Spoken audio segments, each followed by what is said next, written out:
Hey everybody, it's Safi and Marco Dish Out on Movies, the only movie review show on YouTube to review movies in terms of food. And it's just Marco here once again.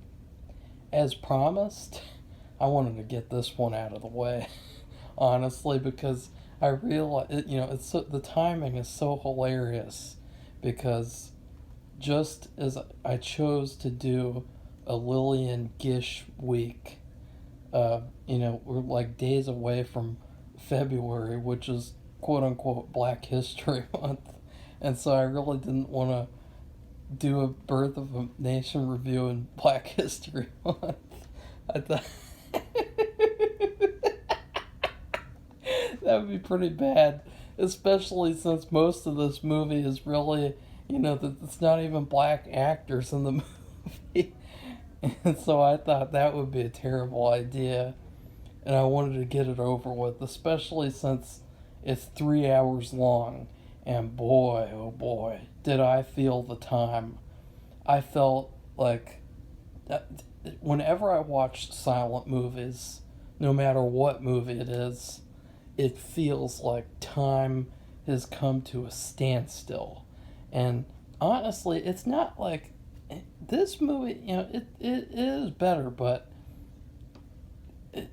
in terms of pacing, but still, silent movies for some reason they're so hard for me to get through. It is like it's excruciating to sit through this and just stare at the screen.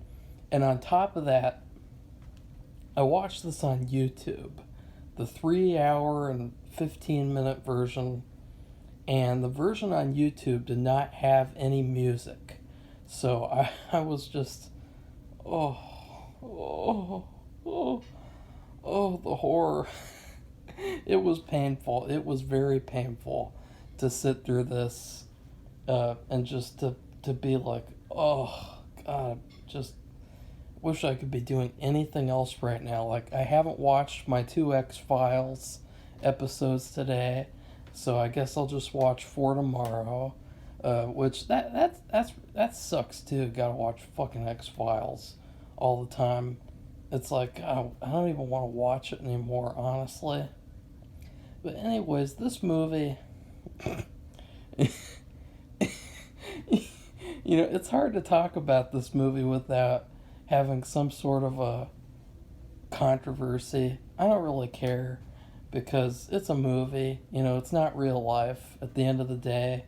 Like, the reason why the movies nowadays are bad is because the actors who act in these propaganda movies, they use these movies as a platform to get rich and then to spread their anti-male messaging, and to these actors have been given too much power, way too much power. I would say the actors need to have their powers taken away, honestly, because they've abused them for far too long now, and they've destroyed people's lives, like you see with the Me Too movement, destroying people's lives based off of allegations without any evidence. And so the movies nowadays, they're basically like stepping stones for these disgusting anti men feminazis. Whereas this movie, it was used by the KKK, but it was not used by the people who made the film. Like, honestly, I don't give a fuck that the KKK used this movie. I mean, the KKK is like what, like 0.0001% of the population. Like, who fucking cares? Uh, like, who cares?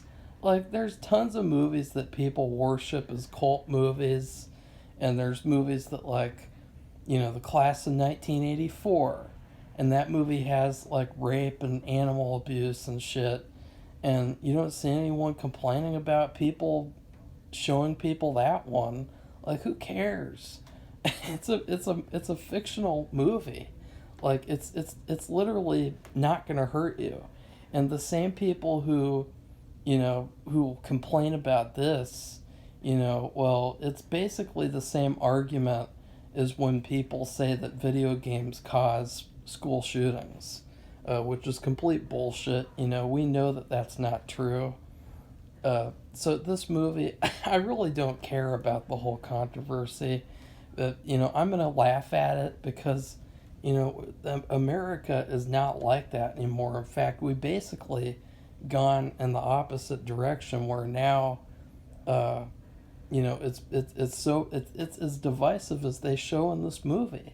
I mean, say what you will about the messaging, especially since this was also, I think people don't even realize this was adapted from a book, and the author of the book is the one who was the racist, I guess. Uh, but the people who made the film, I don't really think they were. I think the only people who were racist who were making the film were probably the actors who were the actors wearing blackface. I'm sorry, but that shit was hilarious. Like, you had these, as a kid, whenever I saw that some places as a kid, I always thought, like, why do they have so much dirt on their face? Like, these white guys, like, why do they have all this mud covering their face? Like, what are they doing? And in this movie, like, it's just so embarrassingly funny. Like, I mean, there was this one guy, and he was supposed to be the house servants. Oh, uh, it's so stupid. It's like, you just laugh at it. Like, it doesn't hurt anyone at all. It's just funny. Uh, and you had this house servant, and he was like a buffoon. Like, he was like walking around like raising his eyebrows up and down. Like, it was hilarious. And then there was oh god, there was the fat one. There was this supposed to be a fat black woman maid, and it was really a fat white guy in blackface.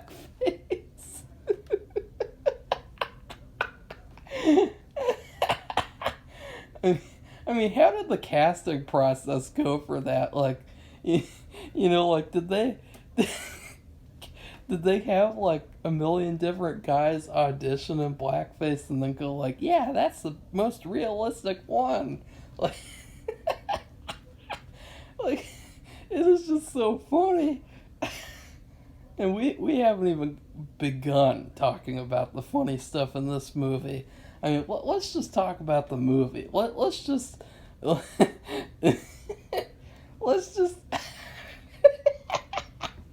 let, let's just take the stuff, the cringeworthy stuff out of it for now, because it is important to talk about it as a movie, and as a movie, it is really phenomenal. I mean, it's hard to say that. It's like eating a box full of nails.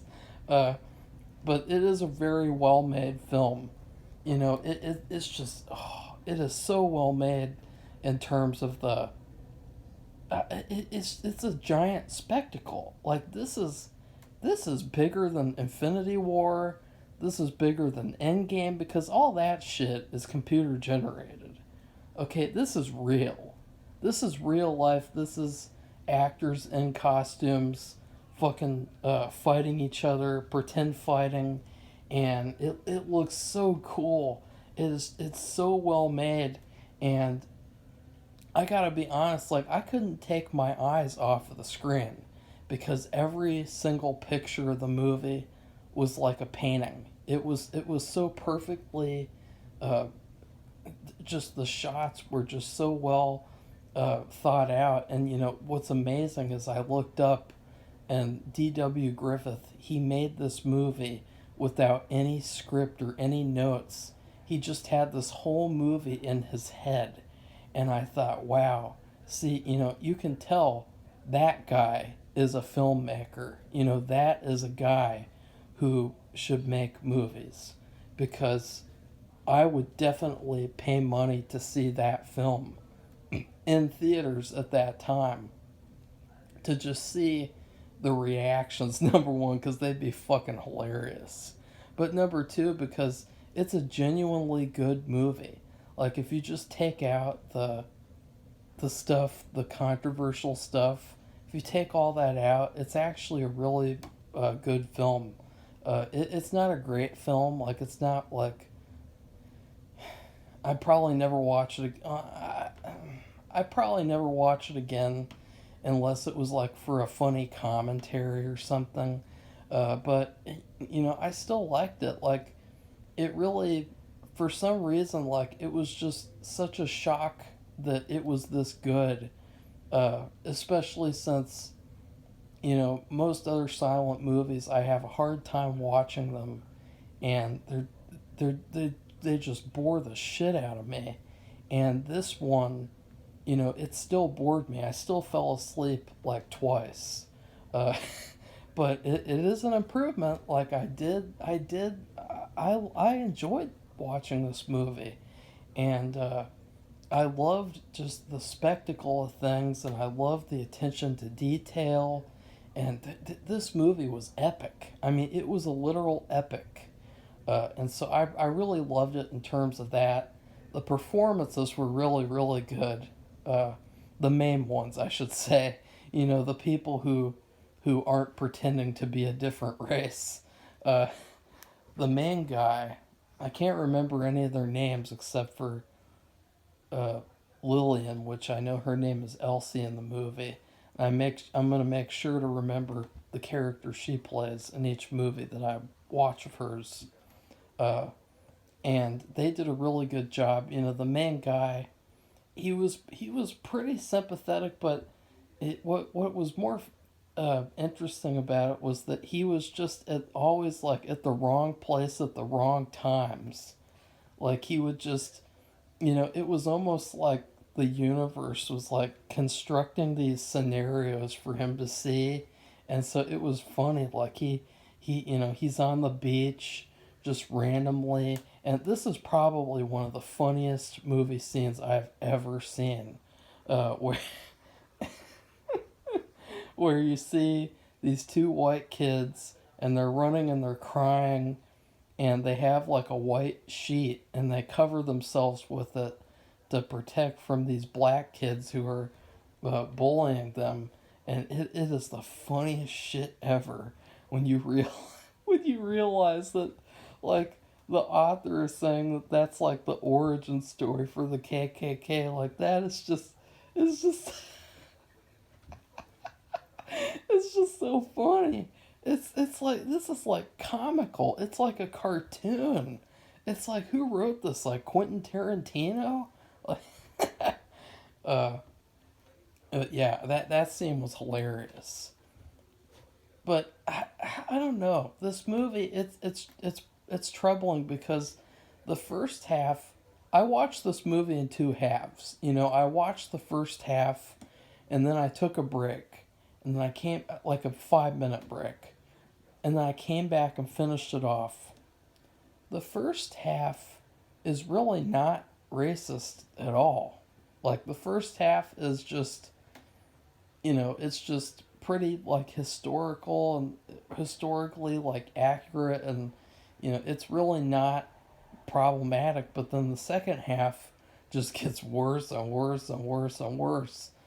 So but it really feels like two different movies. Like the first half feels like a historical war movie, and a pretty good one. It's I love the battle scenes. It's just, it's so well made. But then the second half is like just one giant KKK origin story slash love letter, and it's sad because I think that people just need to take that out of the film when they watch it nowadays, because you can just laugh at it, because I did, and it's fucking hilarious. Like if okay, they had some really like it was it's just so over the top that, like, what, how could you even take it seriously? Like, it's not played for serious. Wait, no, it's played for serious, and that's what makes it funny, is that, like, there are these hilarious stereotypes that we see in the film. There's this one scene, and I almost like died laughing. Okay, uh, you had there's like this scene where they show the slaves, and they're like taking a break from work, and of course they're dancing with each other, and because I guess that's like a stereotype. But then I saw that one of them was on the bench, and he was literally eating watermelon, and I and I thought, like, what the fuck? Like, is that what I think it is? And then I went back and I saw it, and I was like, oh my god, this is just it's just it looks so bad nowadays, I guess, because nowadays if you have a black person eating watermelon, it's automatically considered racist. Uh, but it was just so funny. And then they even included the fried chicken stereotype as well. And there's this probably one of my favorite scenes of the film where they're doing they're the Black Congress or whatever they are. I can't remember. There's so many names and things in this movie. It was very confusing at some points. Uh, they're going over bills, and it's so hilarious because, like, one of them is literally eating fried chicken and then complaining that another member doesn't have their shoes on. And I just thought, like, God, this is just, it's laughable. It's laughable. It's like, how can you take this seriously? Uh, but in terms of the movie, let's just I mean, it's kind of unavoidable to talk about this stuff, but just try to, like, talk about other elements of the film. Lillian was phenomenal. She was the star of the movie. Her character, I didn't like. I know I was supposed to sympathize with her a lot. I really didn't. But what I really loved was her performance. I thought that she did an incredible job, and my eyes were glued to her the whole movie. Whenever she was on screen, I automatically was watching, and so I would say that she did a really good job. And you can definitely see why she became a big time actress, because she really showed in this movie that she can give this kind of minimalistic performance and still be a fantastic character. And so yeah, she was probably the best part of the whole movie, as well as the technical aspects of the film, uh, which I wasn't expecting that. Like, when I heard people talk about this movie, they always say the same thing. It's a racist movie, but it's really well made technically. Well, I would say that it's also a really good movie in general, just in terms of it being a movie, like it being entertaining. Because the first half, you can watch it is like just a typical film from that era, and you can say, yeah, that's pretty good. But then the second half is like laugh out loud hilarious. And you can just laugh at it for an hour and a half. And so I kind of think that that's cool, because you have that dark and dramatic first half, and then in the second half, you can laugh. You can have a comedic half. So I think that that's probably the best way to watch the film. I would say that the ending is is probably the worst part of the movie. I mean, the ending kind of did make me want to, throw up. Uh, sorry, but the ending was basically the KKK won the last battle, and that was another cool thing about the movie, was that it really showed the effects of war to the point of where it almost felt like it was two war movies. And then, like, at the end of the movie, there's basically another battle, and it's actually three different sides, I guess you could say. And so I thought that that was really, really cool to see, like the ripple effects of war on a country. I thought that that was cool, but the ending was definitely the worst part of the movie. At the end, the KKK won, and they say this is the next election, and then they have like the KKK are like standing in front of black people's houses and intimidating them so that they won't go and vote. I mean that is just like, ugh, ugh, ugh. Like no matter what side you're on, like forcing people to not vote, that's not good. Like no matter what side you're on, that was really creepy and uh, hard to watch without like just wanting to flick off the screen. But so I think that this movie is pretty mixed because I don't think it's as bad as people say. And I think that when they're saying that, they're not really. I mean, when you watch movies from this time period, you have to make exceptions. And you have to, I don't care about your politics, your political view of the movie. This is a movie. It's a harmless movie from 1915, and it was made by a guy who didn't have any racist intent. And no matter what you say about him, so in fact, I would compare it. It's a different viewpoint, and so it's really like a unique thing that we got to see is this different viewpoint that it's a bad viewpoint and it's not a viewpoint that nobody has that viewpoint really anymore. uh, so it's really like a relic of the past in a sense that like we can go back and watch this movie and see like what people thought back then, some people. So yeah, I would say that that's what I think of the film. uh, Lillian was the best part of the movie. She gave a really good performance, and this movie was definitely worth watching. And yeah, yeah, I don't know why I'm having trouble with my voice. So I'm gonna rate this movie in terms of food now. This movie, it's hard because if I give it something good, how do I give it something good that explains like that? Well, okay, yeah, you know what I'll give it? When I was on the bus as a kid, people always used to talk about food all the time. They talked about what they ate, and a common thing that I heard all the time was, I like to eat breakfast for dinner.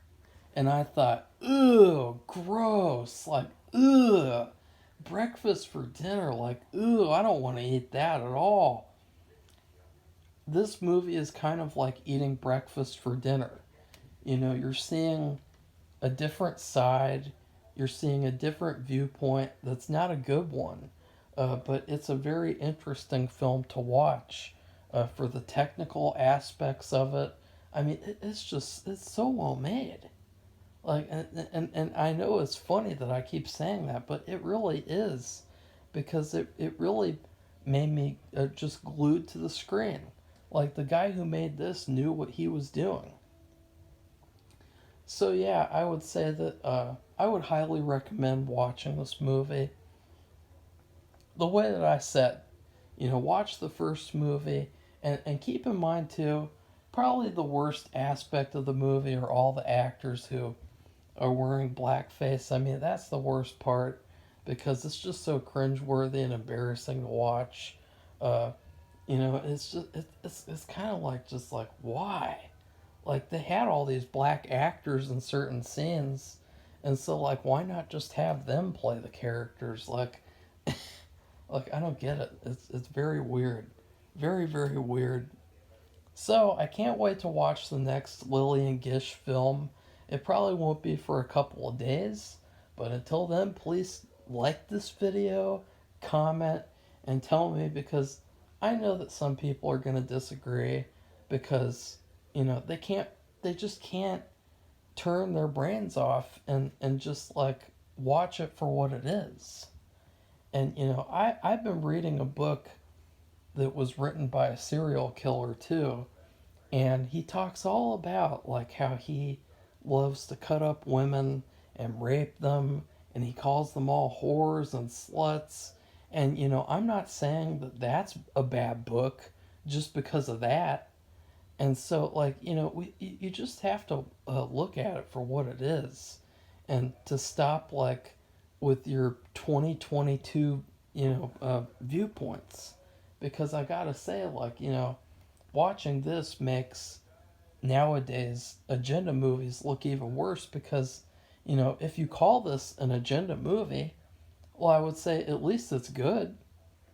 Because the agenda movies from nowadays, like, let's just say the 355 movie's fucking terrible. It's fucking garbage. It's a huge piece of shit. And so if you're gonna make a movie that is just all about your stupid politics, which nobody cares about your politics. Nobody cares about your anti-men views. But if you're gonna, then at least make a good movie. But you're not really capable of doing that, are you? So yeah, and then please subscribe to our channel if you want to see more movie reviews involving this actress, Lillian Gish. Oh fuck, where did that stink bug go? Anyways, goodbye everybody. See you soon.